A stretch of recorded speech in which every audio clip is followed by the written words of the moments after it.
What's up, everybody? Good morning and a belated Merry Christmas to everybody out there who celebrates. We are back once again with another weekly coaching stream. Even though it's the day after Christmas, we are still good to go ahead. So we're going to look at some more hands today. And what we're going to be doing in this session is going through some spots from the recent WSOP Paradise events that have happened over in the Bahamas. So we're going to start with finding a good final table to look at. So let me just quickly switch my stream source right there. And we're going to go into looking at a couple of our options as far as tournaments go. We have, as you can see in the vault here on Octopi, we have the 150K 8-handed, where we have 65 pre-flop sims and 29 post-flop sims. That would be a pretty good option. We've also got the 100K main event. We've got the 250K Invitational. We've got the 150K. Oh, that's the same one. That's the same 150K 8 max. Let's go to the events tab. Welcome, Hostito. Yep, we're still doing it this week. We are still live. We are good to go. We have, so the 250K, the 125K. It looks like we don't have the super main event yet. So that one is going to be one we have to wait for. But what I think we'll do is we'll pick this 100K main event, because this one has a couple of great players at this final table. Really good final table to take a look at. Really useful to see how these players are handling some of these spots. And of course, we have some world-class players to take a look at as well. So to begin by looking at our basic stack setup that you guys will obviously have to take into account whenever you're looking at any kind of a sim like this. When you're looking at a final table, we've got to make sure that we begin by understanding the basic parameters, so to speak. So what we have is, at this 8-handed point, a chip leader in the form of Pedro Padilla here with 55-ish big blinds. Manuel Fritz with 46, Ye Wang with 44. So we've got 3 players at relatively deep stacks here. Alexei Ponakovs as well has 38 big blinds. And then we have 4 pretty short stacks. We've got Jean-Noel Torrel here at 18. We've got Clemens Reuter at 11. We've got Yang Wang at 11-ish. And we've got Elis Parson at about 10. So a real division here between the stack sizes. We've got a division of 4 deeper stacks and 4 shallower ones. And if we look at the risk premiums down here in the bottom right corner, we will see that each of these bigger stacks is going to have a very high risk premium against each other. But we're also going to see that the shallow stacks have pretty low risk premiums. They're not going to be under a ton of pressure. They are going to be able to take some amount of risk. So we're not going to see, well, actually, let me rephrase that. Let me reevaluate that, because I think I was misreading this. The shallow stacks do have lower risk premiums in some cases against each other, but not always, right? If you look at, a good example here is Elis Parson against one of these short stacks in the blinds. He only has about a 7% risk premium. And that is not necessarily just because he's only covered by a small amount. It's actually because taking chips from another short stack at a final table is quite valuable, because you turn them into a short stack. So he has a slightly more significant risk premium against all the stacks that cover him by a little bit more, but slightly lower against the players who only just cover him by a small amount. So that's quite an interesting dynamic there that we always have to take into account when we're playing as a short stack. So this is our first hand. It's actually hand number 17 of the final table. And what we're going to do is just play it through and see how it pans out. Now, it does fold to Pedro Padilla on the button.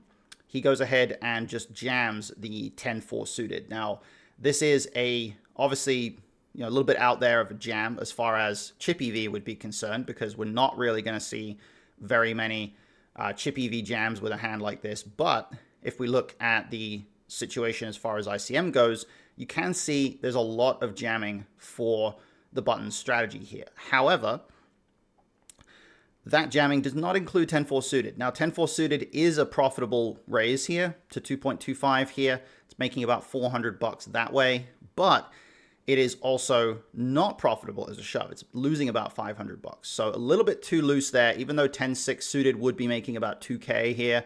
Jack 4 suited would be making about 1K. Looks like 10-4 suited little bit on the wide side, but he does get away with it, and we move on to our next spot. So our next one has Ponokov's under the gun. Jean-Noel Torel is going to raise two big blinds with pocket nines. That is likely to be very standard. It is right here, making about 10K to make this min raise.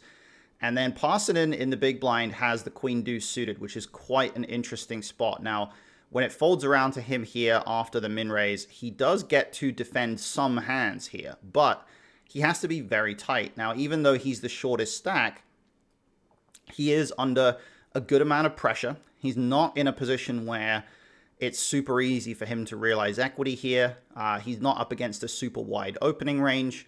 He does have to be a bit cautious here. And queen deuce suited, in this case, if he does defend it, it's actually losing about 4K. Now, he does fold, so he makes a good fold, but it is worthwhile to note here that even some hands that seem pretty strong and seem reasonable to defend off of a stack of 8 big blinds are actually not good calls here. So good fold from Parsonen there, and he does live to fight another hand. So our next one, we have Ye Wang with pocket tens. He's going to min raise. Manuel Fritz is going to call next to act with the ace-queen suited. Now, this is going to be one where we do have a post-flop sim to work with, so this is an interesting spot. If we look at the opening range, of course, pocket tens is right in there. And the flatting range for the low jack here is quite interesting, because if we look at the strategy, this is an example of an ICM spot where we have a really polar strategy in play, right? We have a huge 3-bet size to 10 big blinds and quite a reasonably strong flatting range here. Now, this does happen when you do see these spots with high mutual risk premium here in a fairly deep stacked context. So if we look at the premiums, if we go back to the overview and the risk premiums against each other here, we've got U7 and low jack. So U7 against low jack is 20%. Low jack against U7 is 18%. So very high premiums for both players. And that kind of forces this extremely polar approach where there's a big 3-bet size going on, because that does incentivize some level of just shoving all in from the original stack side, from the original raiser here.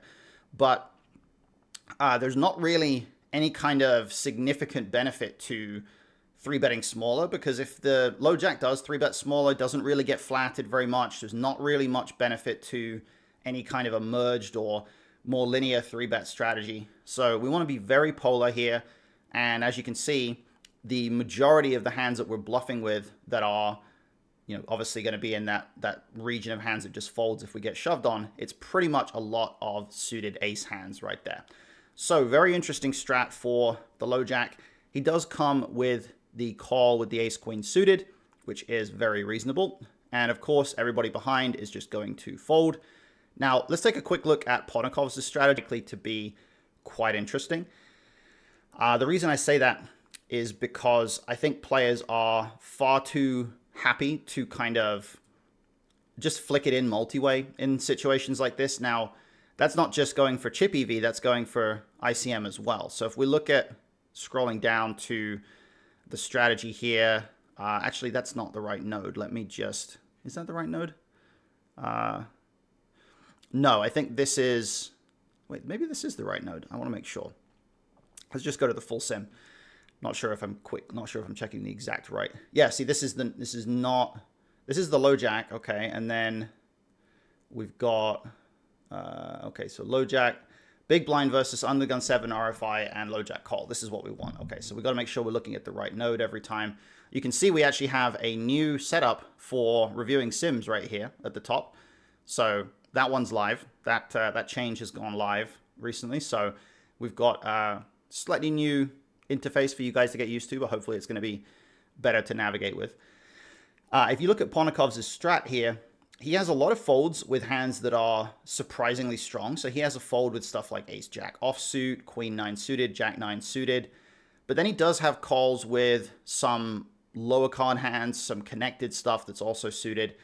And it's generally just going to be a product of him being able to have a little bit lower reverse implied odds with these hands. He's going to actually be a little bit more live equity-wise based on how high card dense the flatting range is here. So the flatting range being pretty Broadway heavy, he doesn't really want to have like a suited queen type hand here very often. Doesn't want to have an offsuit hand very often. So quite an interesting spot. But let's move back to the main replayer right here. And let's see how this hand actually plays out. So we've got a raise and a call. We get a flop of king, king, 6, 2 diamonds. It goes bet 1.7, call. Turn 10, so full house for the original raiser. Bet 3.5, call. River queen, bet 13.6, and a fold. So let's look at this one. This is a really interesting post-flop spot to navigate through here. So on the flop, we have that B26 and a call. You can see the B26 is a pretty common size for the original raiser, completely reasonable. No raising being done by the in-position player. Definitely see this quite a bit in some ICM spots, so that all makes sense. And then if we look at the 10 turn, this small size here is actually very good from the original raiser here. If we go to show runouts and we take a look at the overall structure of his strategy on the turn, you can see that there's almost no large betting. There's no polar size here necessarily. There's only a little bit of it on the king when the turn king makes trips on the turn.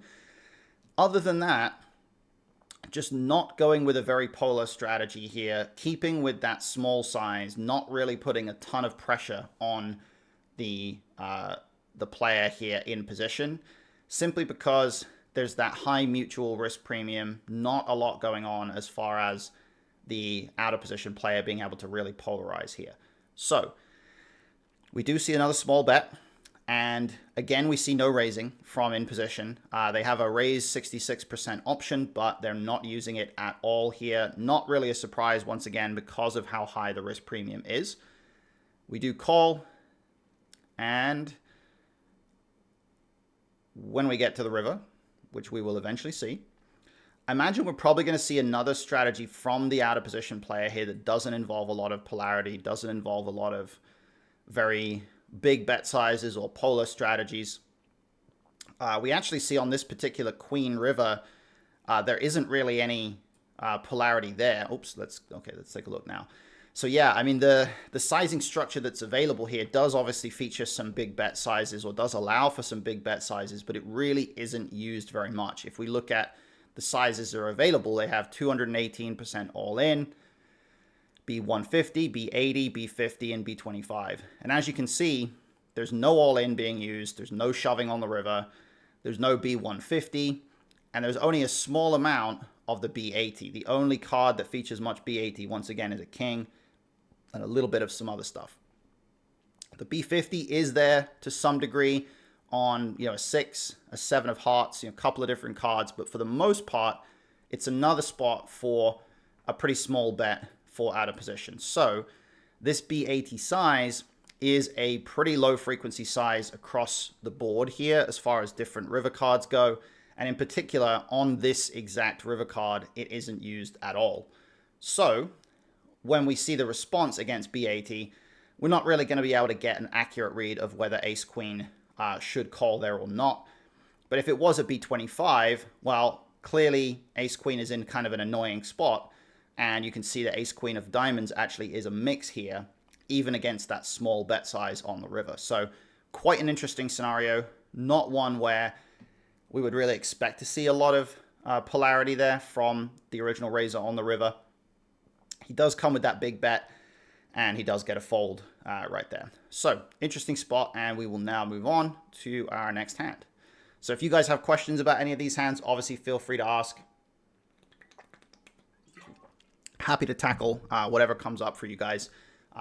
We're going to probably go through, I would imagine I need to stretch a little bit.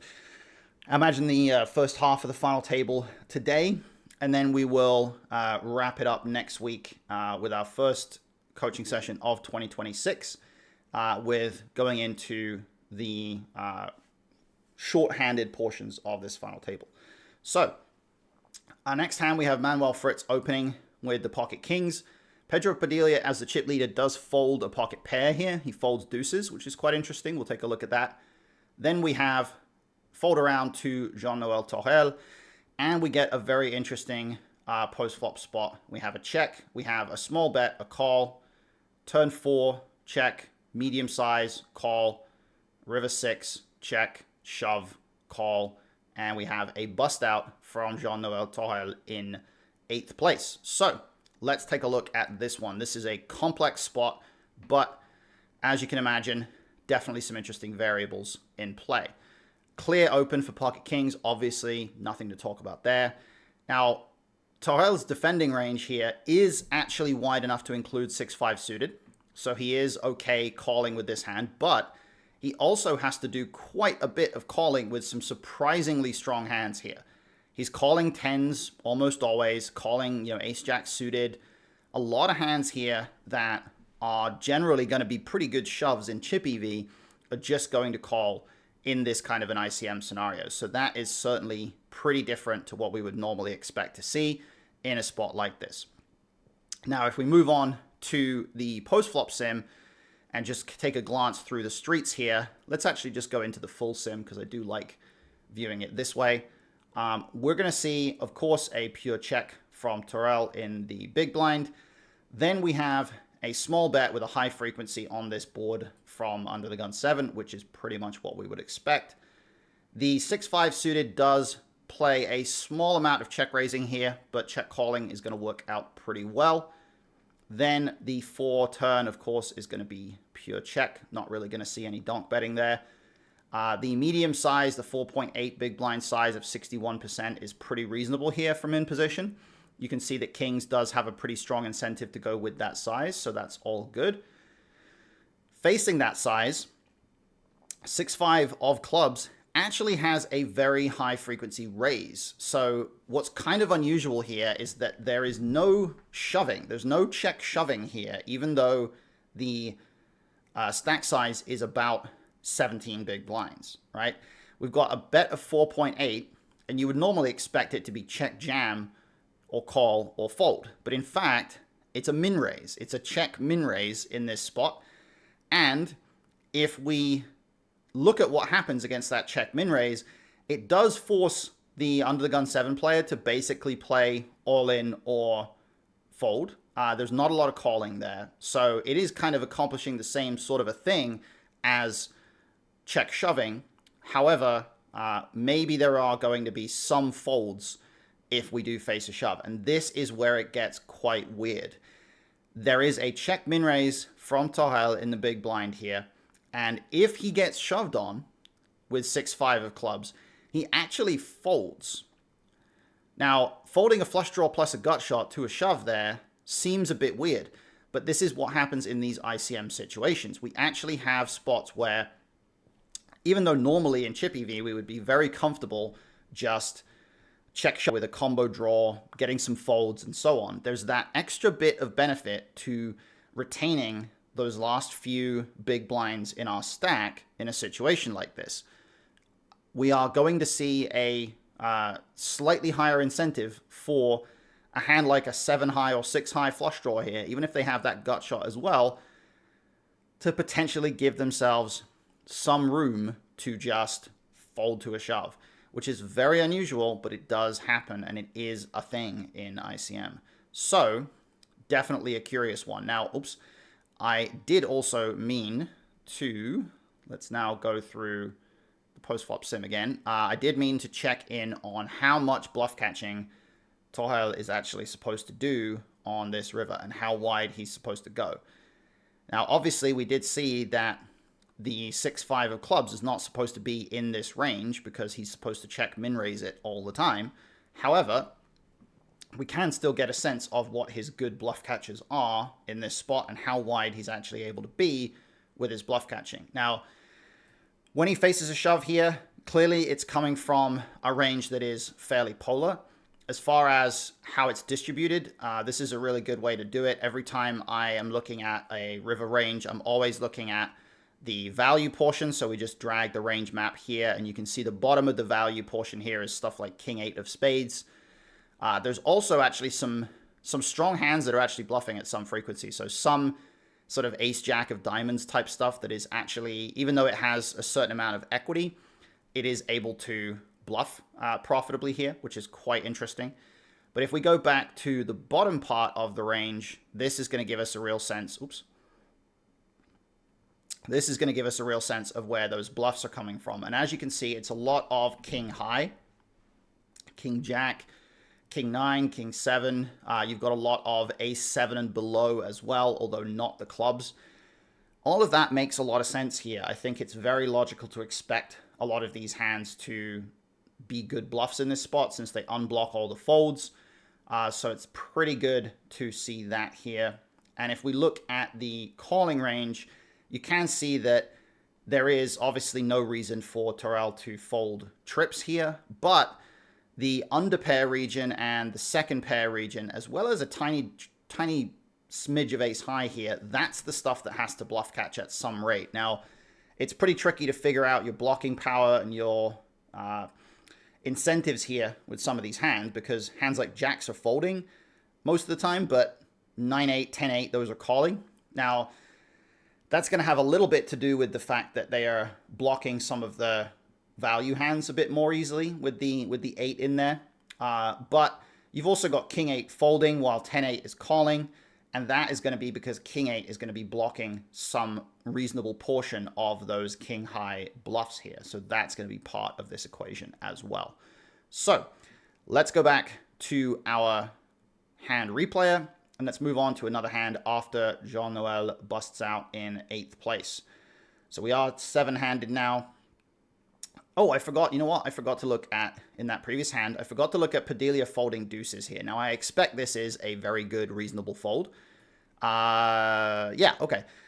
So he has a small amount of calling with 3s, but deuces is a fold here. So completely reasonable for Padilla to just muck it there. But good to see that there is a pretty logical kind of a flatting range here. Definitely not super tight considering he's the chip leader, but he does have 6 players, or 5 players rather, left to act behind.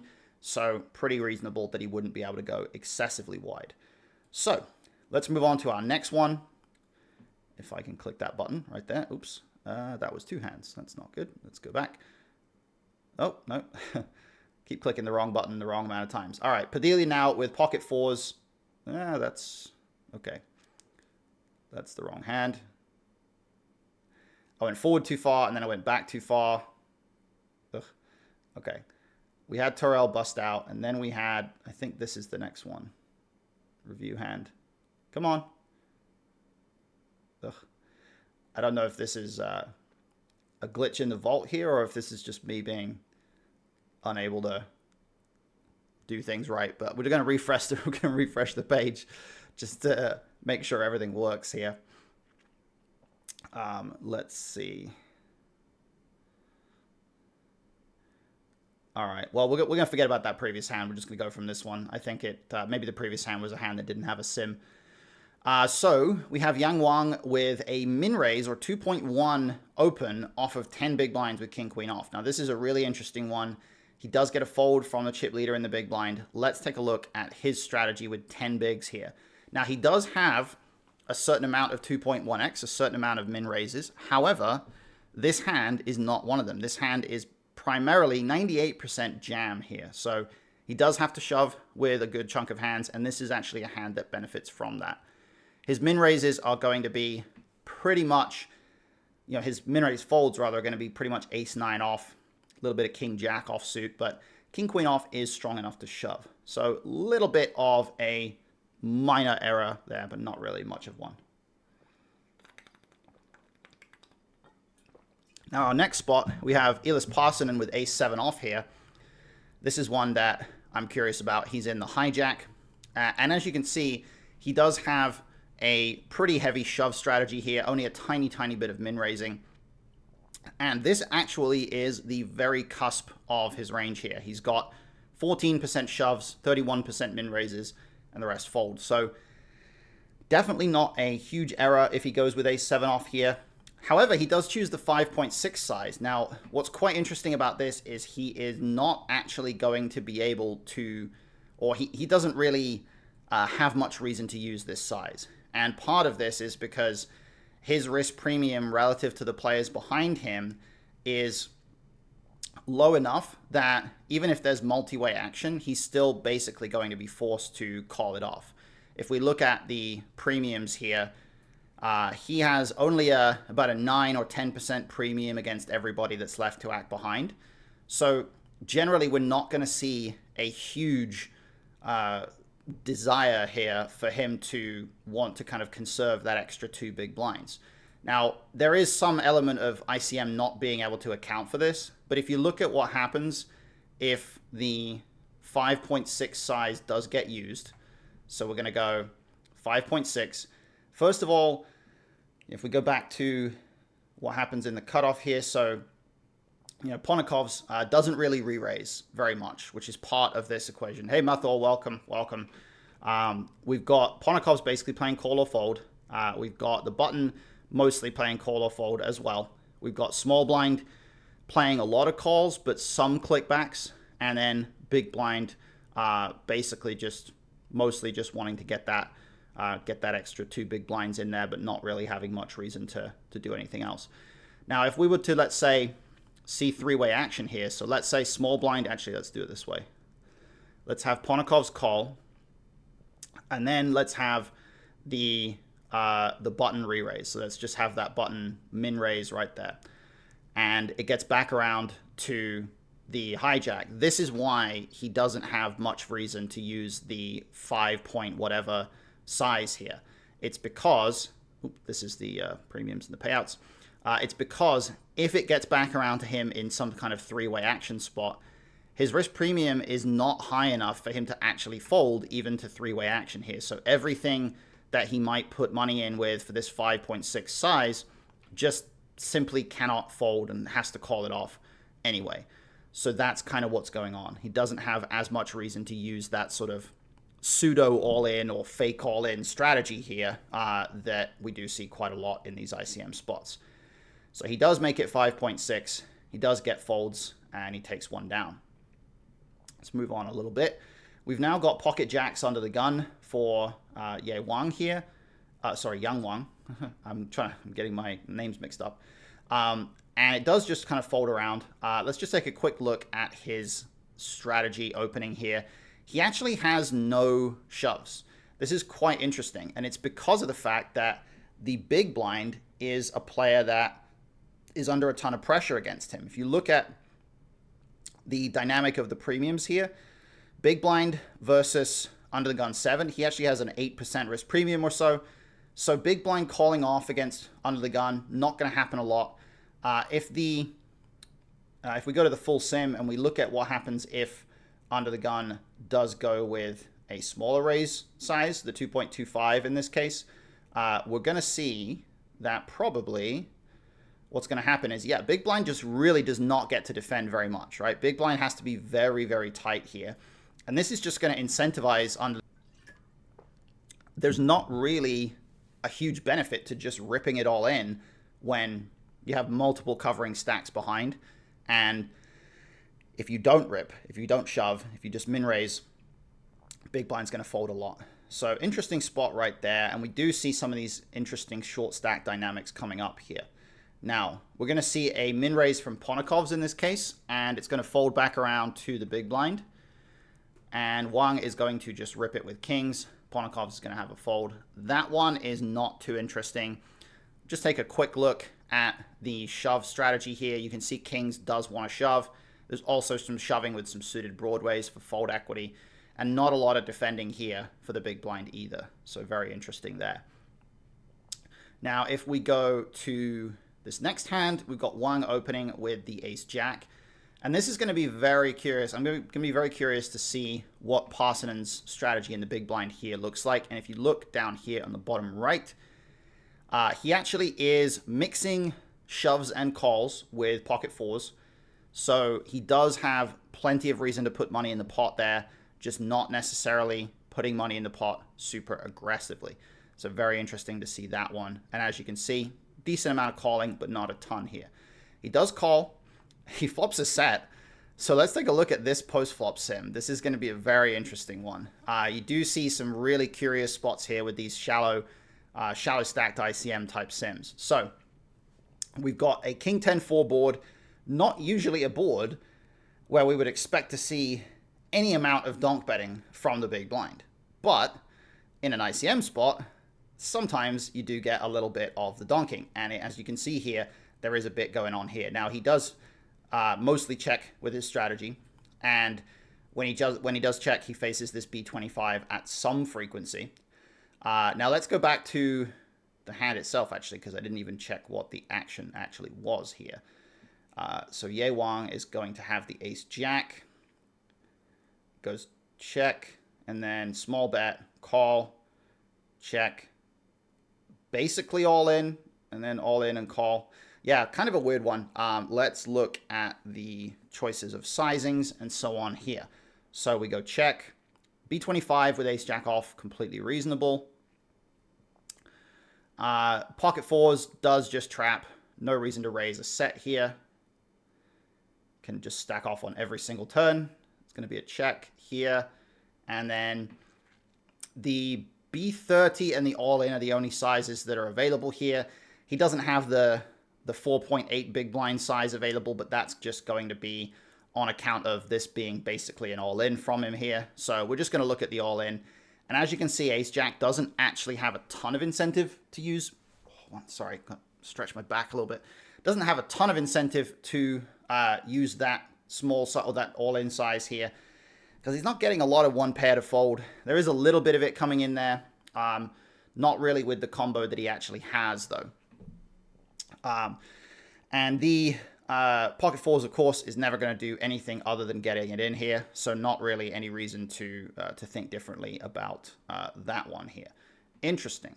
So let's move on. We do get a double up for Parson in there, which is going to put us in an interesting spot ICM-wise now, because we do have Clemens Reuter taking over as the short stack. And he's a little bit further behind now. We've got two 17 to 20 big blind stacks here, and then we've still got that 8 bigs or 9 bigs for Reuter.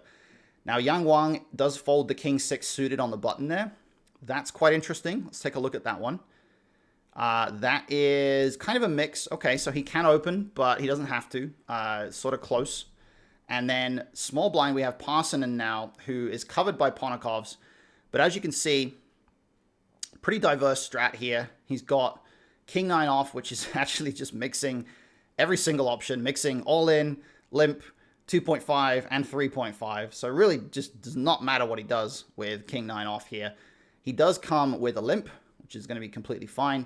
And then Ponokov's comes with a check with queen 10 off. Now, queen 10 off does have a small amount of raise to 2.75, but limp is going to, or check is going to be fine. He has a very polarized strat here with a lot of those weakest offsuit hands just raising over the limp. Now it comes jack 5-4. Let's go to post flop to check this one out. But let's just take a look at the action first. It goes check, check, 8 turn, check, bet 2, and then fold. Okay. So pretty simple post flop action, but let's just take a brief look at what happens. Small blind doesn't really do a lot of betting on this board. Big blind is going to have a lot of pairs on this board when they check back pre, so that seems good. Big blind does have, 10% third pair here, 11% second pair, so a lot of 4x and 5x here. Big blind does get to bet some. Queen 10 is a mix. Makes sense. It's going to go check, check, and then the 8 turn with a spade. It is a spot where small blind does get to do some amount of more polar betting, so B75 being used.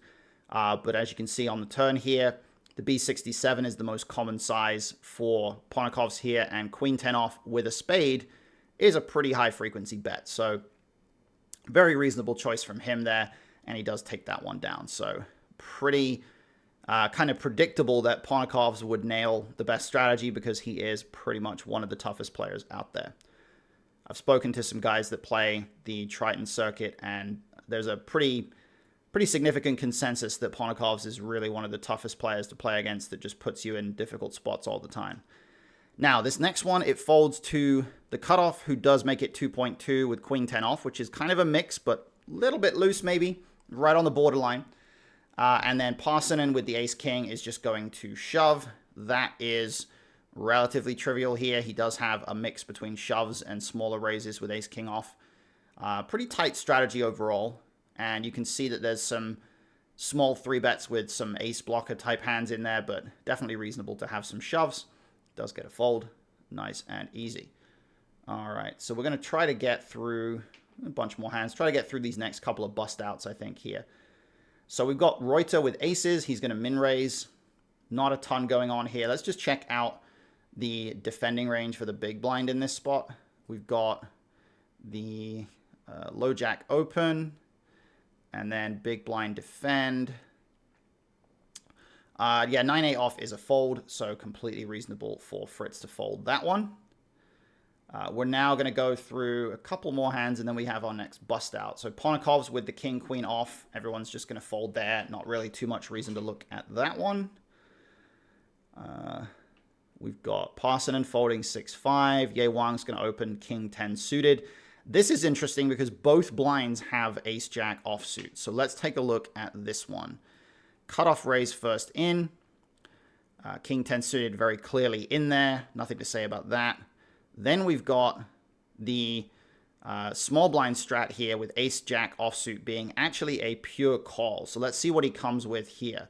He does come with a call, which is very reasonable, as we can tell. Pure call, very polar 3-bet strat here.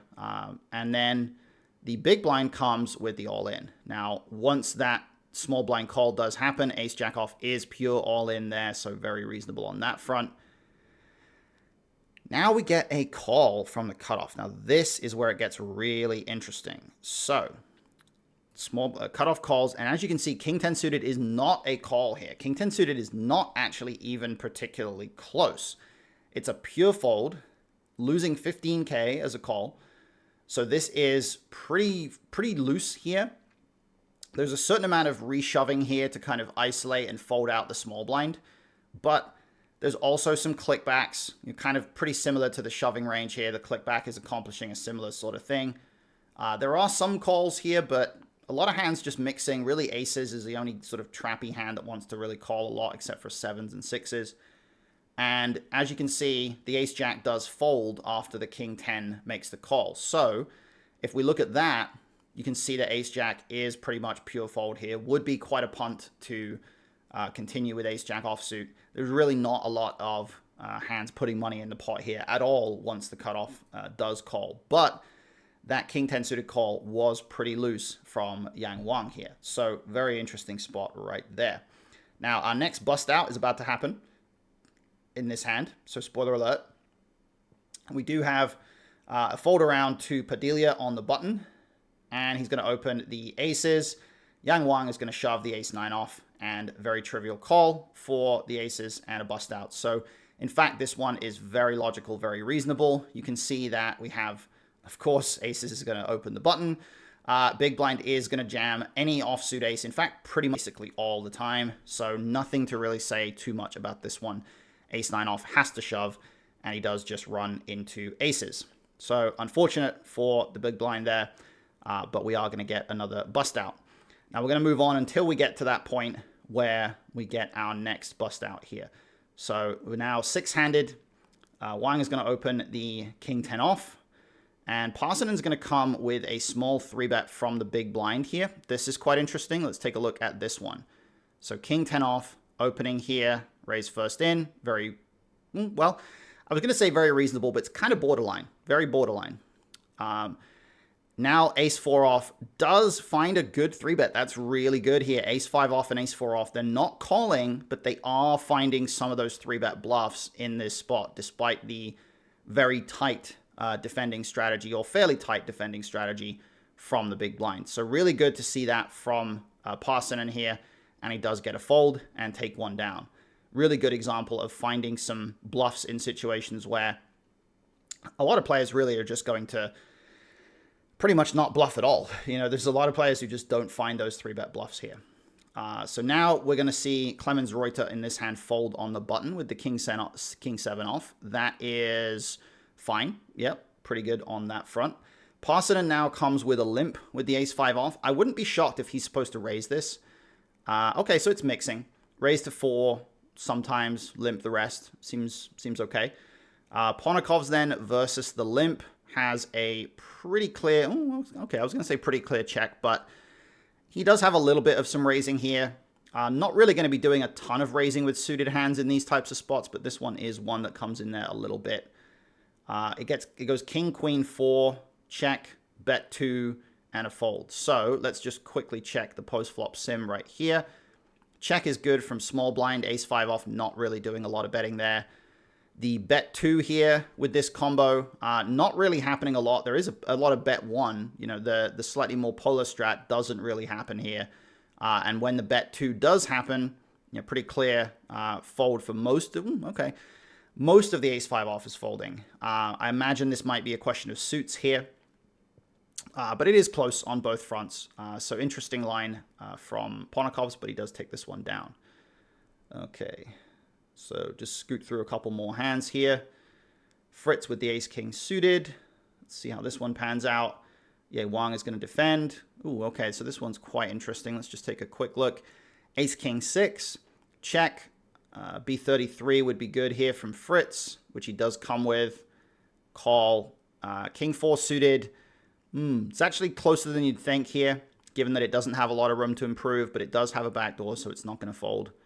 Check, bet 5.9, and a fold. So that one is fairly trivial here.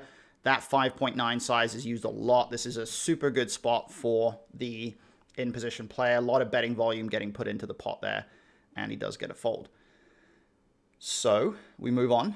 Ponakov's with pocket 10s this time. Don't expect a lot to happen here. He does flat the button. We get ace, queen, 7, check, check. Turns a set. Bet, call, bet, raise. Okay, actually this is quite interesting. Let me just take a quick look through this one in the full sim. So, check, check on flop, pretty logical. Wouldn't expect to see anything different here. Pretty narrow flatting range for Ponakov's pre though. Turn, actually a good spot for some larger betting. Don't think that's what happened in game. I think what happened in game was he bet a bit smaller, but let's just see what happens if he does bet this 104 size. Tens, of course, is calling a lot. A little bit of jamming there as well. And then when we get the river on this 8 of clubs, I would expect to see a lot of small betting on river after the more polar turn size. Yeah, good amount of B25 and B50, some shoving. Facing B25, I imagine tens. Yeah, okay. Ooh, wow, it's actually close between a fold. Some combos are folding here. That's really interesting. So not really easy to examine this exact line here as far as whether tens raises the river. Pretty ambitious raise perhaps from Ponakov's, because we do see some tricky spots like that where a hand like tens might not raise after having a set there. But yeah, interesting spot. Ponakov's does take another one down. Ace-king here, 3-betting is going to be pretty trivial. Reuter is just going to fold ace-7. Not really worth looking at that one. Parson in here are going to make the open with king-10 off. A little bit wide, perhaps. Reuter is going to call in the big blind. Yeah, king-10 off is a mix, so pretty close for Parsonen. Big blind does call 5s, but also does a lot of shoving here.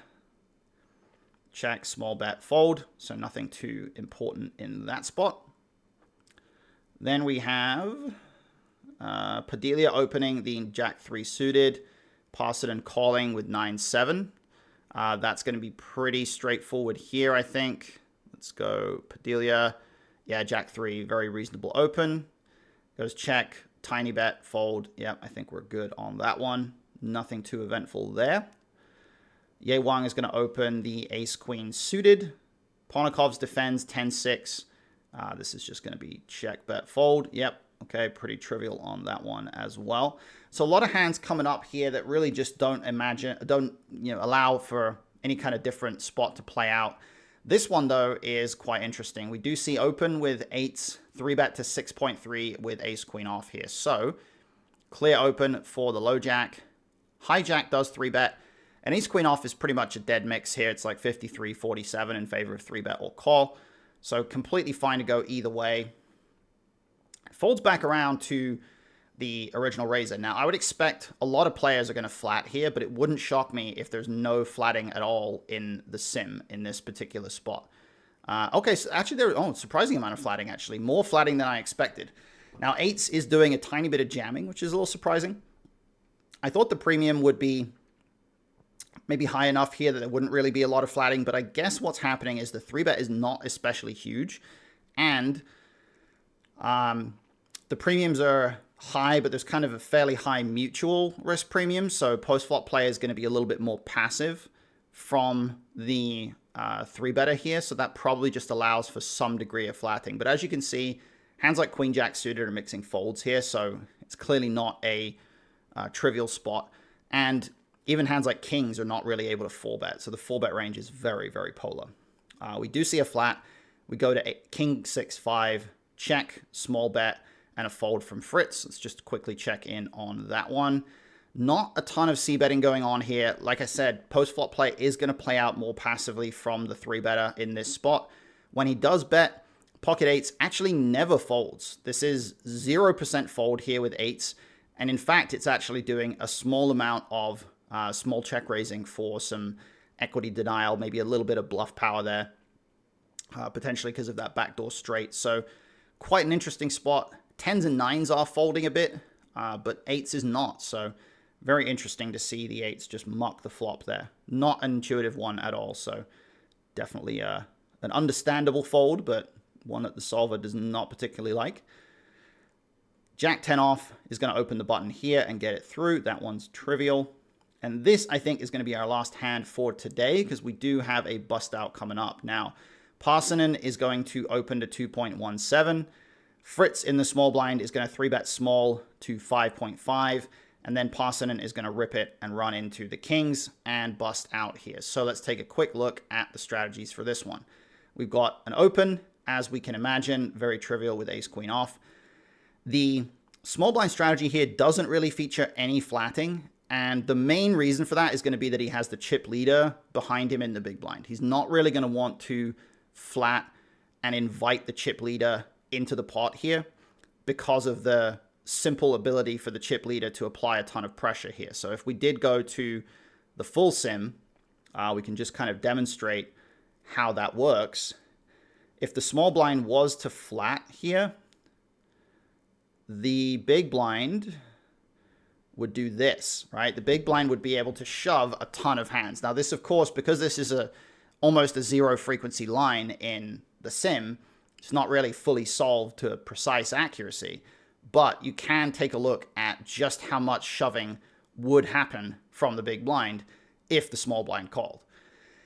If the small blind doesn't call, if they choose to go with the small 3-bet here, which is much more in the region of what we would expect, then of course the big blind has a lot less reason to invest chips in the pot.